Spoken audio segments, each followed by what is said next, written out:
Assalamualaikum warahmatullahi wabarakatuh. InsyaAllah hari ini kita akan masuk mata pelajaran fiqh tajuk tayamum. Hari ini kita akan masuk subtopik, beberapa subtopik yang terakhir dalam bab tayamum, iaitu syarat-syarat tayamum, sunat-sunat tayamum, perkara-perkara yang membatalkan tayamum, dan juga hikmah bertayamum. Okey, syarat-syarat tayamum. Okey, yang pertama, ketiadaan air. Maknanya ketika kamu hendak berwuduk, ketika itu tidak ada air dan tidak ada sumber air langsung. Kamu dah pergi ke masjid, kamu dah pergi cari di pasar raya dan sebagainya, memang tidak ada langsung sumber air, maka ketika itu dibenarkan untuk bertayamum. Itu syarat yang pertama. Okay, syarat yang kedua, keuzuran kerana sakit yang tidak boleh menggunakan air. Makna kata keuzuran ketika sakit, makna kata contoh mana-mana anggota kamu berbalut, contoh tangan kamu berbalut, tangan kamu patah, kemudian doktor balut dengan simen. Jadi ketika itu kamu tak boleh nak membasahkan simen tu, sebab kita berwuduk, kita nak kena dah mengalirkan air dekat tangan. Jadi waktu tu tangan kamu tak boleh kena air, sebab tangan kamu dibalut dengan simen ketika itu. Jadi kat situ diharuskan untuk bertayamum. Okey, syarat yang ketiga, air yang ada hanya cukup untuk keperluan yang lebih penting. Maknanya ketika itu air hanya cukup untuk keperluan asas. Contoh, air itu hanya cukup untuk kamu memasak makanan, dan juga air itu hanya cukup untuk kamu minum. Kalau tidak, kamu mungkin akan sakit dan kamu mungkin akan mati ketika itu. Jadi dekat situ situasinya adalah diharuskan untuk kamu menggantikan wuduk dengan bertayamum, disebabkan ada keperluan yang lebih penting. Okey, itu syarat yang ketiga. Syarat yang keempat, dilakukan setelah masuk waktu solat. Ini pun penting syarat ni. Makna kata selagi tak masuk lagi waktu solat, kamu tak payah nak mengada-ngada nak pergi nak bertayamum, padahal waktu solat tak masuk lagi. Kan? Tunggu sampai waktu solat dah masuk, kemudian memang betul-betul tak ada air, barulah kat situ diharuskan untuk kita bertayamum. Okey, dan syarat yang kelima, menggunakan debu tanah yang suci. Benda ni banyak kali dah Ustaz pesan. Dalam bertayamum, debu tanah tu wajib untuk suci. Kita tak boleh suka-suka ambil debu tanah yang kotor, yang ada najis dan sebagainya.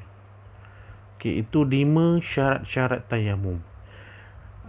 Bila dikatakan syarat-syarat, makna kata kena ada. Kalau tak ada, maka tayamum kamu itu boleh jadi tidak sah, ataupun tayamum kamu itu boleh terbatal, sebab kamu tidak cukup syarat. Okey, jadi syarat-syarat ni memang penting dan kena tahu. Okey, seterusnya kita masuk dalam sunat tayamum. Apabila dikatakan tentang sunat, dia akan jadi kalau kamu buat, kamu dapat pahala. Kalau kamu tak buat, kamu tak dapat apa-apa. Ustaz nak semua faham ya, konsep sunat itu apa dia. Sunat, kalau kamu buat, kamu dapat pahala sunat. Kalau kamu tak buat, kamu tak dapat apa-apa. Jadi maknanya kalau kamu tak buat salah satu perkara sunat-sunat tayamum, sah ke tidak tayamum kamu? Masih lagi sah. Tayamum kamu diterima dan sah kalau kata nak gunakan untuk menggantikan wuduk, sebab ianya hanyalah sunat. Kalau buat dapat pahala sunat, kalau tak buat tak dapat apa-apa. Okey, jadi kita tengok sunat-sunat tayamum yang pertama. membaca Bismillahirrahmanirrahim.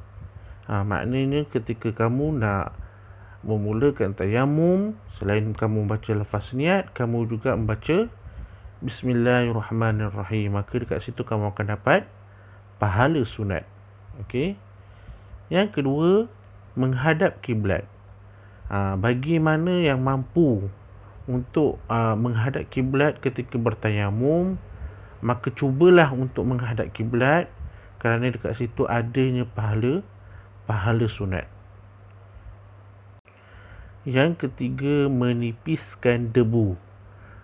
Kalau siapa-siapa yang dah tengok video yang Ustaz dah tunjukkan hari tu, selepas kamu melekapkan tangan pada debu, hendaklah kamu menipiskan debu, kerana itu adalah hukumnya kat situ adalah sunat.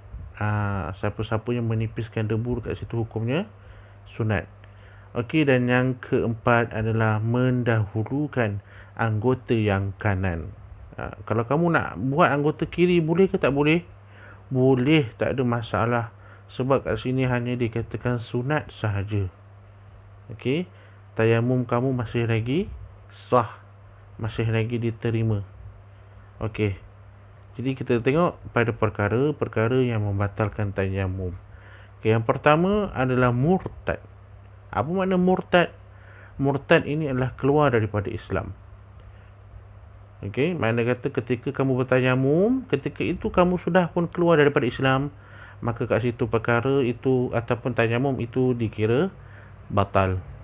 Okey, tidak sah. Yang kedua, luput waktu solat. Maknanya waktu solat dah habis. Waktu solat dah habis, lepas tu kamu tiba-tiba nak bertayamum. Jadi kat situ batal tayamum kamu, tidak dikira. Yang ketiga, sembuh daripada sakit. Kat sini kena tengok betul-betul. Jangan kamu kata diri kamu dah sembuh, lepas tu kamu suka-suka je nak pergi bertayamum. Tak boleh. Jika dah sembuh daripada sakit, maka kita buat seperti biasa, iaitu berwuduk. Sebab kalau kamu tayamum, maka tayamum kamu akan batal. Okey, yang keempat, ada air sebelum solat. Kat sini kena berhati-hati. Sebab tu kalau boleh sebelum solat tu kena cari betul-betul sumber air. Kalau betul-betul tak ada, barulah boleh bertayamum. Tapi kalau ada, maka tayamum itu akan batal. Kamu perlu berwuduk. Okey, dan yang terakhir, melakukan perkara yang membatalkan wuduk. Apa perkara yang membatalkan wuduk? Okey, dekat sini Ustaz masukkan mata pelajaran fiqh tahun 1, iaitu perkara yang membatalkan wuduk. Okey, kita tengok sikit, iaitu apa dia? Bersentuh kulit lelaki dan perempuan yang bukan mahram tanpa lapik. Yang kedua, mabuk. Yang ketiga, gila. Yang keempat, pengsan. Yang kelima, keluar sesuatu daripada kubul dan dubur. Yang keenam, menyentuh kemaluan. Yang ketujuh, tidur. Dan yang ke-8, murtad. Okey, jadi ini juga dikategorikan sebagai perkara yang membatalkan tayamum. Okey, faham ya? Okey, seterusnya kita masuk pada hikmah tayamum.